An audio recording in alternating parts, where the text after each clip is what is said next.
Graças a Deus, meus queridos irmãos, o prazer está mais uma vez aqui no canal A Semeadura e venho trazer nesse dia de hoje um vídeo de muito interesse, de muitos evangelistas, muitos pregadores, muitas pessoas que estão se preparando para pregar a palavra de Deus. São 5 dicas de como pregar um sermão com eficiência. Então fica ligado, meus irmãos, esteja comigo nesse vídeo.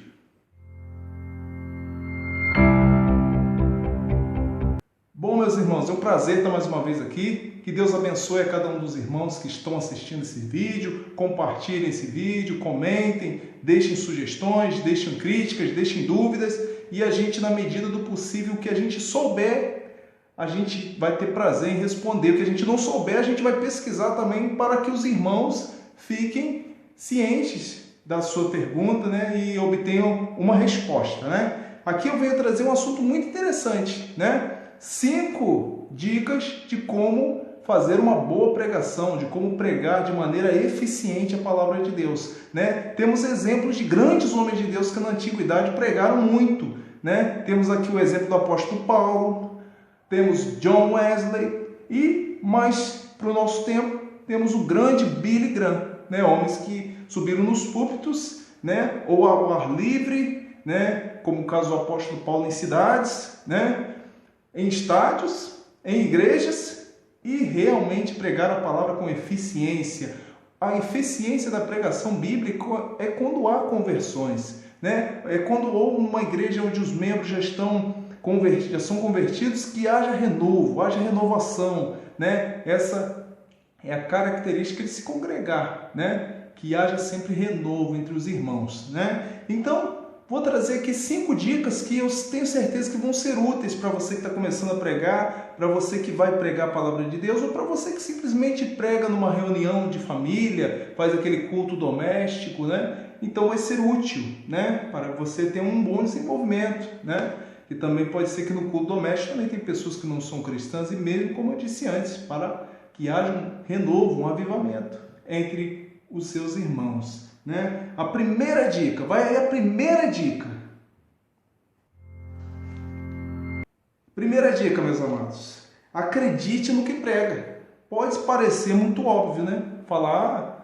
Acreditar no que prega é fundamental, né? Mas por que tem que ser batido nessa tecla de novo? Porque você acreditar no que prega, você traz inspiração a outros, né? As pessoas vão gostar de ouvir o que você está falando, porque vão sentir que você está falando aquilo do coração. Você está crendo no que você está expondo, né? E você também pregando o que você crê, que é a Bíblia, né? Você vai pregar de todo o coração, você vai ter toda a intrepidez, toda a sabedoria, toda a coragem para anunciar e para apontar ali as suas teses, né? As suas convicções, né? Então é fundamental você acreditar no que prega, né? Por exemplo, um racionalista que não crê assim em milagres, em prodígios, crê que há algo de inspirado na Bíblia, mas não toda a Bíblia é inspirada, dificilmente conseguiria pregar a palavra de Deus, porque ele chegaria a falar sobre Jesus, né? O verbo se fez carne, mas como que pode o verbo, Deus, se fazer carne? Não acredito nisso, não, Jesus ressuscitou, não, mas talvez isso seja uma história, não, pela razão é impossível. Então, não teria base se a pessoa não cresce naquilo que prega. É necessário convicção, o primeiro passo é convicção, né? Você ter confiança do seu chamado, confiança no que você vai expor de todo o seu coração, né? Então seria muito difícil para alguém que não prega a palavra, que não crê na palavra, pregá-la de maneira eficiente, né? Então eu vou trazer um versículo aqui que vai esclarecer bem as nossas mentes. Dá uma olhada aí, meus irmãos. Está lá em Atos, capítulo 14, que diz assim: em Icônio, Paulo e Barnabé entraram juntos na sinagoga judaica e falaram de tal modo que veio a crer grande multidão, tanto de judeus como de gregos. É fundamental crermos no que estamos pregando. Então vamos para a segunda dica, meus amados. Segunda dica aí. Tenha um bom testemunho. É fundamental ter um bom testemunho, né? Porque como eles vão dar credibilidade, como eles vão dar crédito ao que está sendo pregado, se a pessoa que está lá falando a respeito do que crê, a respeito de coisas que vêm do céu, de coisas puras, se a pessoa não tem um bom testemunho, né? Como a pessoa vai falar em amor se a pessoa não ama? Como a pessoa vai falar em perdão se a pessoa não perdoa? Como vai falar em paz com os irmãos se a pessoa dentro do próprio ambiente onde congrega, ou da vizinhança, ou da família, não há paz, né? Então fica muito difícil. A credibilidade para um pregador é fundamental, né? Eu tenho certeza que os irmãos já passaram por situação de conhecer pessoas que perderam a credibilidade e como foi difícil, ou talvez até nem conseguiram restituir e restaurar a credibilidade que foi perdida. Então é fundamental, né? Mesmo se você tiver uma boa oratória, mesmo se você tiver bons argumentos, né? Falar de maneira correta, se expressar de maneira correta, eles vão ouvir por algum instante, mas o seu testemunho, o seu cartão de visitas não é bom, e isso já gera uma desconfiança, já não gera frutos. Então o testemunho é fundamental para quem prega a palavra de Deus. Lá em 1 Timóteo, capítulo 12, confere aí comigo. 1 Timóteo, capítulo 4, versículo 12, diz assim: ninguém despreze a tua mocidade. Pelo contrário, torna-te padrão dos fiéis na palavra, no procedimento, no amor, na fé, na pureza. Você vê, torna-te padrão, né? Quem vai pregar a palavra de Deus tem que ser padrão dos fiéis, né? Se você vai ensinar algo, você vai direcionar aquelas pessoas que estão ali te ouvindo, então você tem que ter um cartão de visita, que é a sua vida, o seu testemunho. Vamos lá para a terceira dica.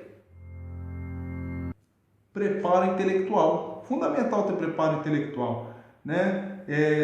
Há aquela discordância entre alguns, não precisa preparar o sermão, né? O Espírito Santo dá toda a direção, a pessoa fala movida pelo Espírito Santo. Isso de preparar sermão, de preparar textos, isso torna a pessoa fria espiritualmente, e nada disso, né? Eu tenho um exemplo, é zelo. Preparar um sermão é zelo, porque você tem zelo com o que vai ser falado e cuidado com o que você vai expressar no dia que você for pregar a palavra de Deus. Tem um exemplo aqui, olha, Jonathan Edwards pegou o seu sermonário, em cima e embaixo ele leu o texto, e os irmãos conhecem essa pregação que se chama Pecadores nas Mãos de um Deus Irado.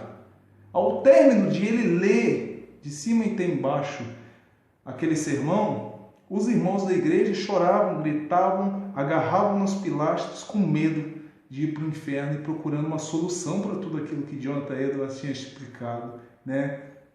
Que nada mais é que um capricho de Deus, querendo nos salvar, né? Nos dar a graça, né? Então mostra que não faz sentido isso de falar que só o Espírito Santo fala, não precisa preparar nada. É necessário preparo intelectual, é necessário consultar passagens paralelas, hermenêutica, ler bons comentários bíblicos, porque é fundamental, é o zelo. Você é um pregador da palavra, você está pregando a palavra de Deus, algo sagrado, algo santo, algo poderoso, algo que transforma vidas e lida com as almas das pessoas. Então é necessário preparo intelectual, né? Lá em 2 Timóteo, capítulo 2, versículos 15, diz assim: procura apresentar-te a Deus como obreiro aprovado, que não tem do que se envergonhar, que maneja bem a palavra da verdade.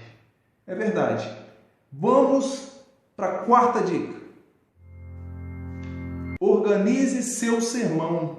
Assim como falei antes, é necessário organizar o sermão. Existem sermões textuais, existem sermões temáticos, existem sermões livres, existem sermões expositivos. Mas seja qual for o sermão, é necessário você organizar, é necessário você saber do que vai falar. Senão você vai falar sobre, por exemplo, a ressurreição de Jesus. Aí você fala sobre essa ressurreição de Jesus, Jesus ressuscitou, foi visto pelos discípulos, alguns não creram. Aí você vai lá e pega Isaías e fala, quem creu? Creu em nossa pregação, fala sobre Isaías, fala talvez Isaías morreu martirizado pelo rei Manassés, cerrado ao meio, e tem outros que sofreram assim. Aí você, quando vê, você está em Sansão, e quando vê, você está lá na queda do homem, quando vê, você passa por Apocalipse, 1 Reis, Eliseu, o azeite da viúva, e no final pensa, onde eu estava pregando mesmo?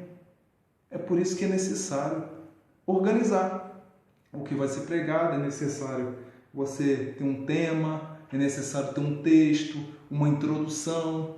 Isso é muito necessário, né? Uma conclusão, né? Se o pregador usar uma ilustração também, uma ilustração, uma conclusão, mas sempre seguindo uma ordem daquilo que for ser pregado, né? Para não divagar em muitos assuntos, né? E se acabar se perdendo. Vamos para a quarta e fundamental dica, a quinta e fundamental dica, perdão.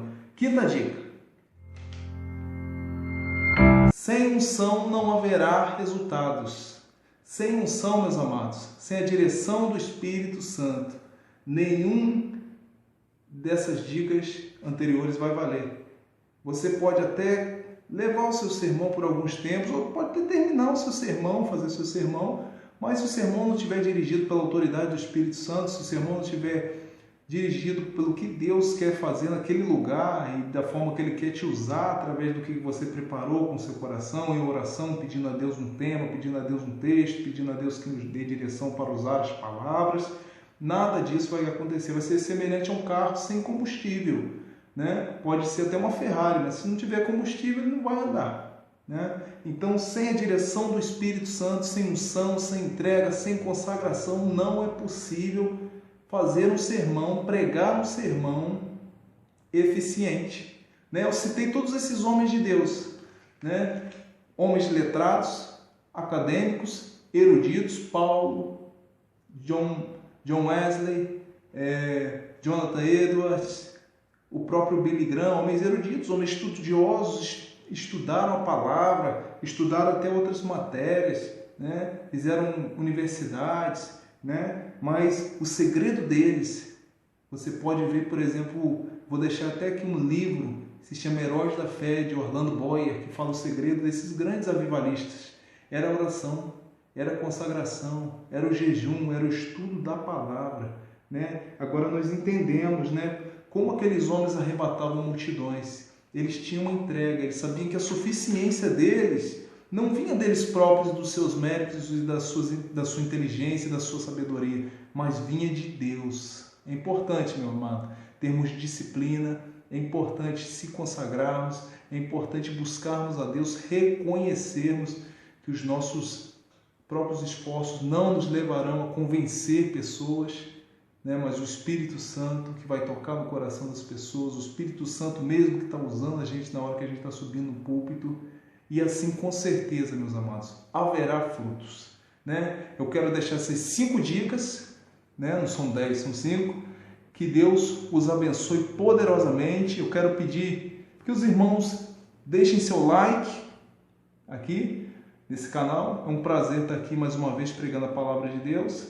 Deixem sugestões do que podemos falar nesse canal, críticas, dúvidas, né? Deixem seus comentários. E vocês também que não estão inscritos, que estão vindo a primeira vez, inscrevam-se, né? Confiram outros vídeos, inscrevam-se aqui embaixo, inscrevam-se, né? Para que esse vídeo alcance mais pessoas, esses vídeos e esse canal A Semeadura, porque é de todos nós, né? E tudo fazendo para a glória e honra do Senhor. Que Deus abençoe a semana de cada um e espero em breve, se assim o Senhor permitir, estar publicando mais um vídeo que seja edificante a cada um. Fique na paz do Senhor e que Deus os abençoe. Até a próxima.